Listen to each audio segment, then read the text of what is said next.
সমুদ্রের গভীর অন্ধকারে ছুটে চলেছে একটি মাছ। তার চোখে যেন হাজার বছরের অভিজ্ঞতা। শরীরের প্রতিটি মাংসপেশি শিকার ধরার উপযোগী, আর গতি ঘন্টায় ৭০ কিলোমিটার। বলছিলাম ব্লুফিন টোনার কথা। এই মাছটি শুধু শক্তিশালী নয়, এটি এক বিশেষ প্রতীক, ক্ষমতা, দাম এবং বিলাসিতার প্রতীক। আরও অবাক করার বিষয় হলো, এই মাছের দাম কখনো কখনো বিলাসবহুল গাড়ির চেয়ে অনেক বেশি। আবার এমনও হয়েছে একটি ব্লুফিন টুনা বিক্রি হয়েছে $3 মিলিয়ন, মানে বাংলাদেশি টাকায় 30 কোটি টাকার চেয়েও বেশি। কিন্তু প্রশ্ন হলো, এই মাছের দাম এত বেশি হতে পারে কিভাবে? এটা কি শুধু স্বাদের জন্য, নাকি এর পেছনে আছে গভীর বৈজ্ঞানিক, পরিবেশগত এবং অর্থনৈতিক ব্যাখ্যা? আজকের ভিডিওতে আমরা ধীরে ধীরে খুলে ফেলব সেই রহস্যের প্রতিটি স্তর, আর জানব ব্লুফিন টুনা আসলে কি, কোথায় থাকে, কিভাবে চলে, কেন কমে যাচ্ছে, আর শেষে বুঝব কেন এই মাছ পৃথিবীর সবচেয়ে দামি সামুদ্রিক খাবারগুলোর একটি। ভিউয়ার্স, এরকম আরও ভিডিও পেতে চ্যানেলটি সাবস্ক্রাইব করার কথা ভুলবেন না। তাহলে চলুন শুরু করা যাক।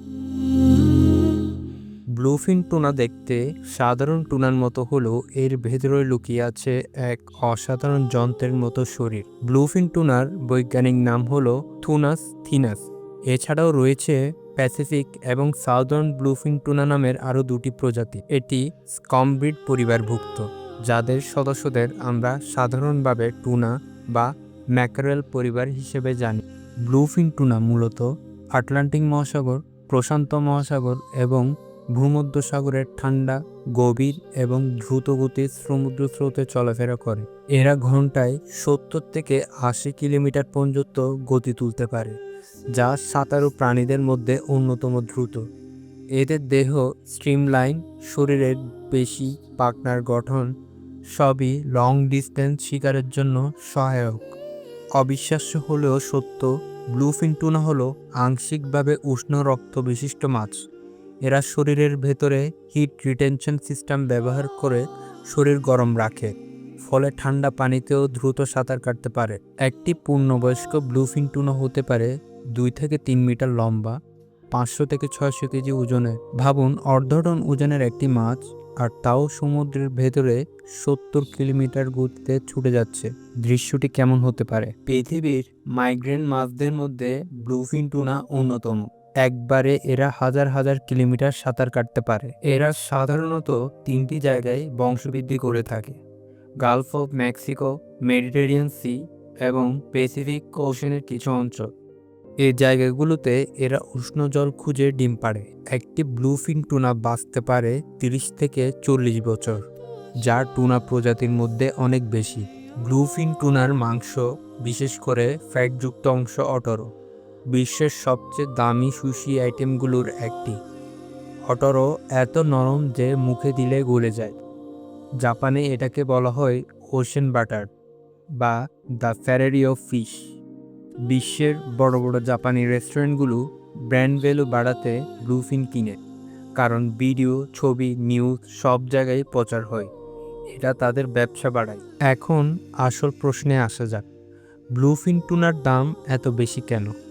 গত 20 থেকে 30 বছরে ব্লুফিন টুনা এত বেশি ধরা হয়েছে যে এদের সংখ্যা বিপজ্জনকভাবে কমে গেছে।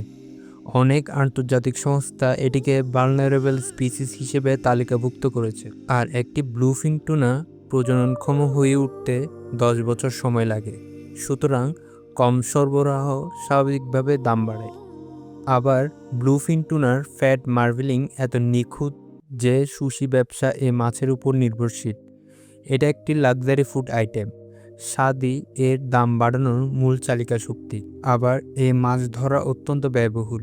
ব্লুফিন টুনা গভীর সমুদ্রের খুব দ্রুতগতির প্রাণী। একটি বড় ট্রলার, অ্যাডভান্স সোনার সিস্টেম, দীর্ঘ যাত্রা, দক্ষ ক্যাপ্টেন ও দক্ষ টিম, এই সব কিছু মিলিয়ে ভালো পরিমাণ টাকা এর পিছনে খরচ করতে হয়। এই মাছ সাধারণত ফ্রেশ অবস্থায় বিমানে করে পাঠানো হয়। ফ্রিজিং, প্যাকিং, তাপমাত্রা নিয়ন্ত্রণ সব কিছু মিলিয়ে খরচ প্রচুর। তো বন্ধুরা, ব্লুফিন টুনা কেন এত দামি এখন নিশ্চয় বুঝতে পেরেছেন। বিরলতা, স্বাদ, ধরার খরচ, নিলামের প্রতিযোগিতা সব মিলিয়ে ব্লুফিন টুনা আজ এক লাক্সারি ফুড। যদি এই ভিডিওটি ভালো লেগে থাকে তাহলে লাইক দিন, কমেন্ট জানিয়ে রাখুন কোন প্রাণী বা কোন বিষয় নিয়ে পরের ভিডিও চান, আর সাবস্ক্রাইব করতে ভুলবেন না।